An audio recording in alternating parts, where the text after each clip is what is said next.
describe it as a martial arts murder mystery family drama. Yeah, no, totally watched it before. Yeah, I don't think you could really get through life without watching Star Wars, you know. But I love the prequels in particular. Those are the ones I watched when I was a kid. Feel your stomach drop every time, and then you wonder if you're dreaming or hallucinating, and if this is your actual job. Our planet of Kofar, because there is an insane level of detail that went into making it. We had a forest stage that was massive. It actually required a map in order to navigate it.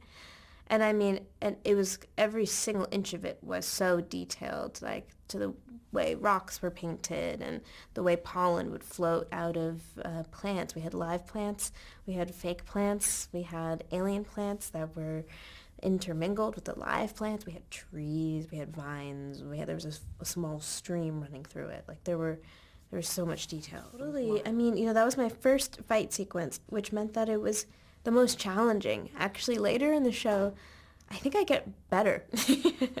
I think that like my comfortability and the way that I express myself through the characters gets better. Something that I really witnessed with Carrie-Anne is that, you know, I got so hung up on technical ability and getting the angles right and hitting each beat exactly perfect and that kind of thing. And Carrie-Anne was just kind of like, I'd give it attitude. I'm trying to remember, like, was it harder at the beginning than at the end? I mean, when you're working on something for so many months, you inherently get better at it at the end. I think at the beginning it was almost kind of like I was getting my footing, like I was like a baby deer, you know, on brand new legs, like just figuring out how to be confident in these decisions I had made about these two people, because it was just an entirely new sort of challenge for me. But it started to feel very natural. By the end of it, I just felt like I really knew who they were, and costuming and hair really helps with that. And yeah, I just really developed an affinity for both of them in different ways. Oh, that's so complicated. It like makes my like chest hurt. I guess they are destined to constantly be in flux with each other, to reflect each other back at each other, but in ways they wouldn't anticipate.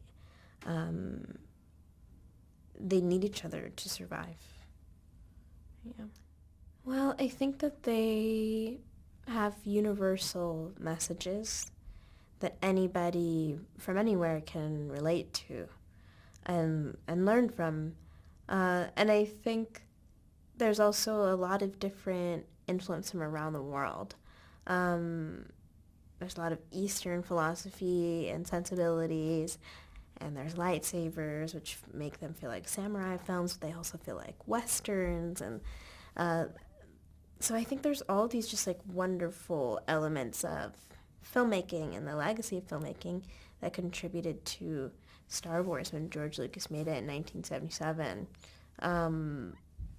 And then I think that we just deserve to have fun.